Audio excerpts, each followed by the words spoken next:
Hi everyone, Miss Turdick here, and the focus of this video is going to be a fitness routine that I've designed. This fitness routine is a full body workout. So the muscle groups that we're going to be focusing on today are going to be your core muscles, which are your abdominal muscles, your quadriceps, which are the big muscles in the tops of your legs, your triceps, which are located here in your upper arms. Then at the end of the workout, we're going to do a blast that's going to include a workout for your glutes, which are your bum muscles, a cardio workout, which is a workout for your heart and for your lungs, and we're also going to do some chest work.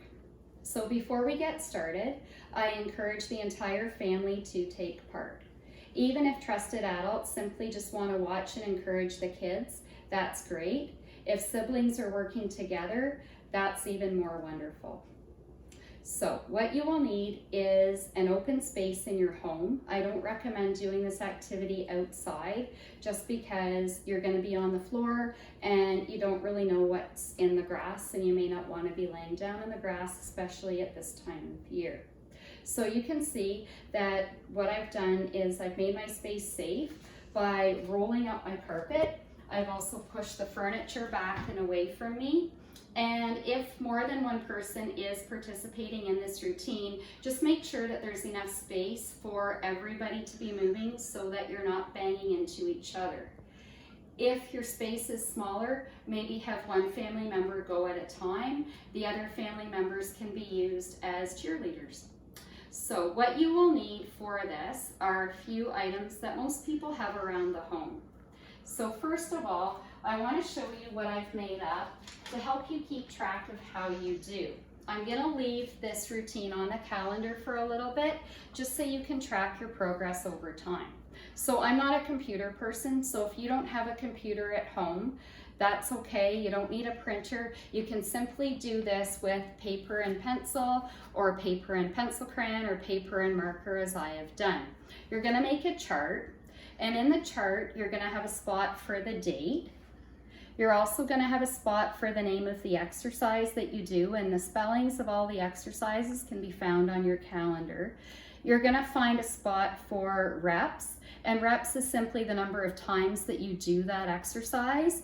And you're also going to see a section here for feelings and thoughts. As we're working through a fitness routine, a lot of things can race through our minds, and so sometimes it helps to kind of record how we're feeling so that with time you can track your progress. So maybe if on the first day you did this, you found a certain exercise easy, you could record that. If you found a certain exercise a little overwhelming, you could make record of that. If you found that an exercise gave you pain or discomfort, you could record that, and then you would know for next time. That being said, with anything to do with exercise, listen to yourself. Do what is comfortable for your body. You're going to notice on the calendar that I've broken things down into a variety of different levels. So there's a beginner level, there's a developing level, there's an advanced level, and there's the ultimate challenge. If you're somebody who is just starting out, or if you're somebody who is in one of our younger grades, I would recommend starting at the beginner level. If you're somebody who is involved in a lot of fitness type activities, you may want to try developing or advanced. Save the ultimate challenge for later, maybe next week, the week after, or several weeks down the road. You don't want to rush into anything that's a little bit beyond you. So be honest with yourself, and it's okay if different family members do a different level. You'll see the number of reps that I've suggested for each of the levels. You will also need to have with you a water bottle because you're bound to get thirsty. So keep that handy and within arm's reach. You'll also need a device for timing.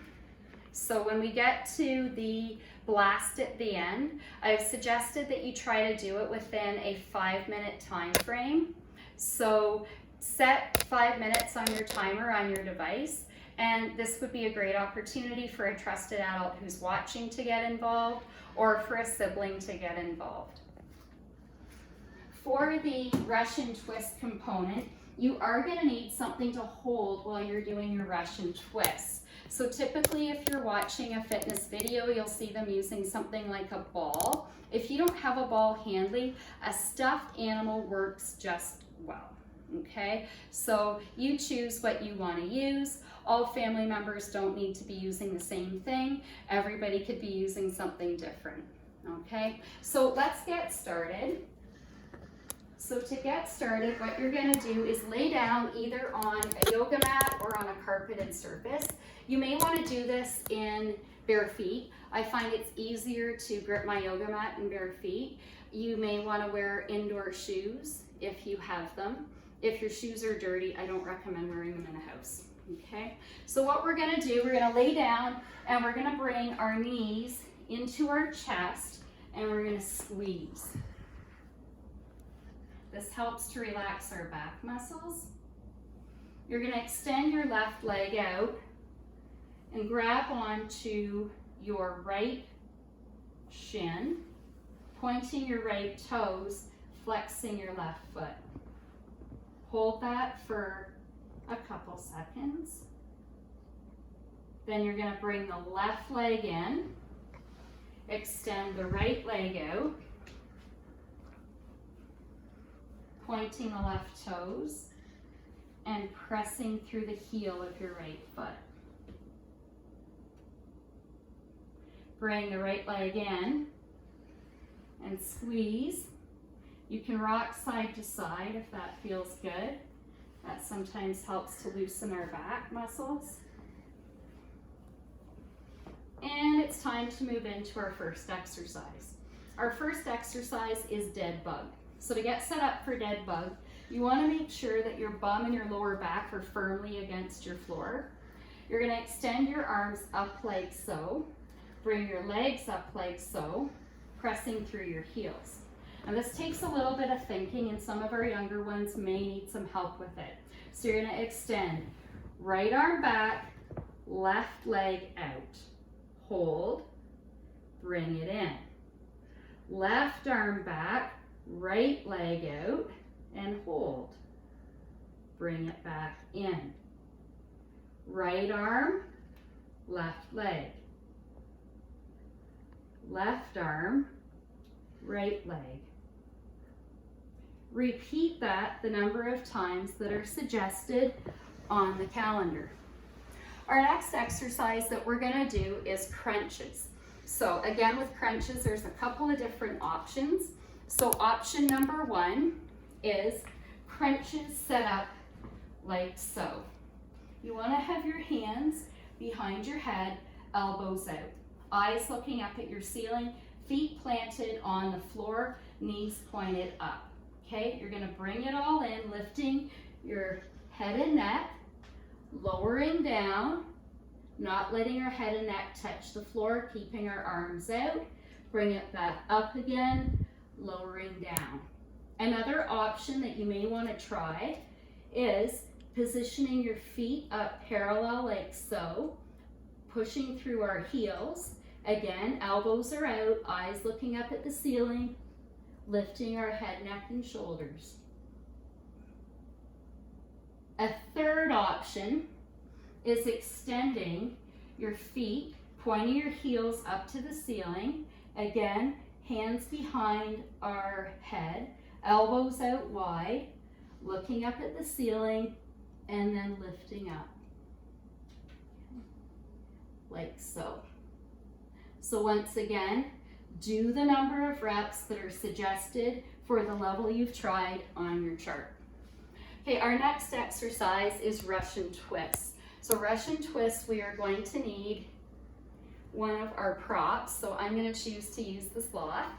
So for Russian twists, what I want to do is extend my arms out, keep my feet planted firmly on the floor.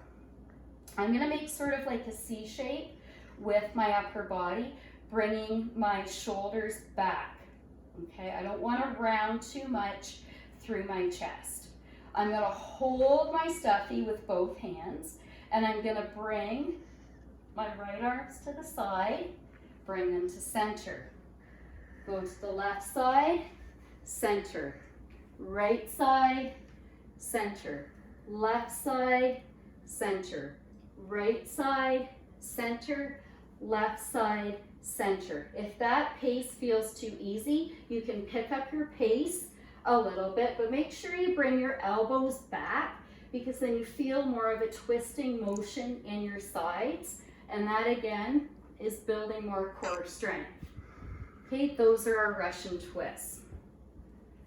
Okay, the next one is side plank. Many of the kids know this from Phys-Ed. So to set up side plank, there's many different options. So option number one, come into a regular plank position. If we're focusing on the left side, we're going to center out our left hand under our nose and tip onto our side like so, bringing our hand up. And then we're going to simply twist under that space we've created with our body and our arm. Okay, that's one option for side plank. If that is tricky, you can choose to take your right leg and bring it in front to support you. And it will look like this. If you are experiencing pain in your shoulder, you can choose to keep the leg out like so, but then lower down to your elbow and forearm, working like this. So again, you do what's comfortable for you. To do it on the other side, if you need the support of the leg, if your right hand is centered under your nose, it's going to be your left leg that's acting as a support, and you're going to be falling to that right elbow and right forearm. Again, you take the position that's comfortable for your body. So that is our side planks. Now moving on to our workout for our quadricep muscles. So this one is mountain climbers. So if you're somebody who is struggling with a regular plank, please pick the beginner level for mountain climbers. Okay, you do need to come into a plank position. Now to do the plank, you want to make sure that your shoulders are above your wrists. Okay, you don't want your bum sticking up in the air like a downward dog, nor do you want your bum sagging like this. Okay, I always say to the kids, imagine that you're making a coffee table shape with your body, and that you could ask somebody to place a water bottle on your back. So you want to be in your plank position for this. So what you're going to do, you're going to bring your right leg in, okay, tuck that knee tight to your chest and extend back. Left in, tight, extend back. Right, left, and so, okay? And again, you can choose to go at your own pace for this one, okay? So that is our mountain climbers. That will work our quads as well as our core. Our next activity for quads is our lunges. So to do lunges, you are going to stand up, feet hip width apart in a number 11. You're going to extend your right leg forward, bending at the knee, left leg back, and switch. Now to do lunges, you want to make sure that your back is straight the whole time. You do not want to have your back bent forward, okay? So what we don't want is something like this, okay? Because you will hurt yourself. So again, it's gonna look like this, okay? Back straight, okay? Those are our lunges. Okay, the next thing that I have planned is a tricep workout. So tricep dips. So returning to our mat, sitting like so, keeping your feet planted on the floor. If you're somebody who experiences wrist pain, I don't recommend doing this. So a couple ways you can have your hands. First, you can have your hands out to the side like so. The other option is to bring your hands like this. Now we want to push up like this, and we're going to be dipping our triceps, okay? Note the movement is coming from my arms, not from my hips, okay? So we're not moving our bum, we're moving our arms. So it's that bend to the elbows, and you should feel your upper arms working, okay? So notice that it's not my bum that's moving up and down. My hips are stationary, okay? So what you want to avoid is this kind of a motion, okay? That's not what we're looking for. We're looking for this, okay? So that's our tricep dips, okay? So again, do the number that's suggested in the calendar, okay? Then lastly, I'm just gonna have a sip of water. It's time for our blast. So the way the blast works, I've got it set up for beginners. So beginners are gonna be doing 3 sets of the 3 exercises in 5 minutes, okay? If you're somebody who is doing, say, the ultimate challenge, you're gonna be doing 5 sets of the 3 exercises in 5 minutes. Do the number of reps for each exercise that are suggested in the chart, okay? So I'm gonna very quickly demonstrate what we're doing so this video doesn't get too long, okay? So the first thing is a squat. So again, just like with the lunges, with the squat, you don't want your back bent, okay? You want to keep your back as flat as you possibly can. You want to tuck your bum underneath. You don't want your bum sticking way out. You can position your feet in a way that's comfortable for you, but you want to make sure that your knees and your toes are pointed in the same direction. So some people like to do a squat with their feet out like this, and so their knees would follow. I tend to like to do mine straight ahead. Okay, put your arms out for balance. You can choose to interlace your fingers, or you may want to have your arms out straight like this. Whatever works for you, whatever you find comfortable in your head, neck, and shoulders for that part. So for squats, they're going to look like this. Try to go as low as you can and stand up. Okay, this is a squat. Okay, the next thing in our exercise is footballers. So for footballers, you're gonna very quickly get yourself into this sort of a position. You're gonna bend down, touch the floor, stand up, alternating hands like this. So for footballers, 1 touch of the floor counts as 1 in your reps. These are our footballers. That will give you a cardio workout.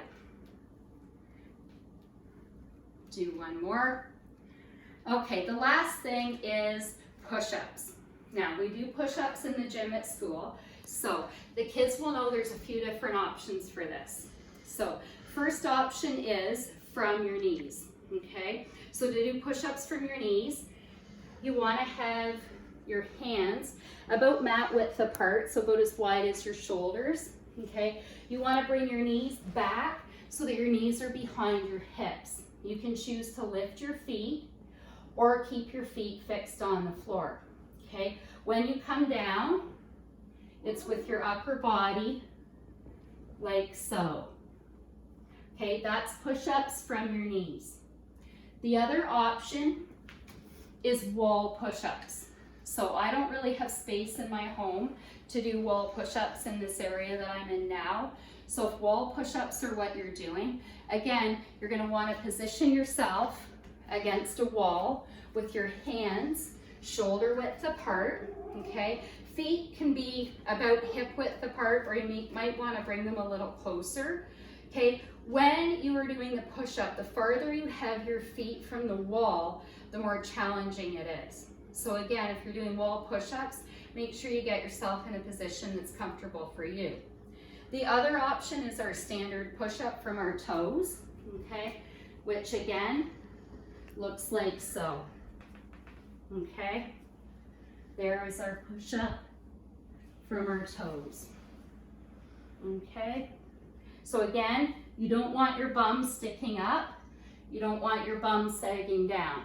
And if you find that that's happening, okay, you probably want to do push-ups from your knees, or do a wall push-up. So that takes us to the end of our fitness routine.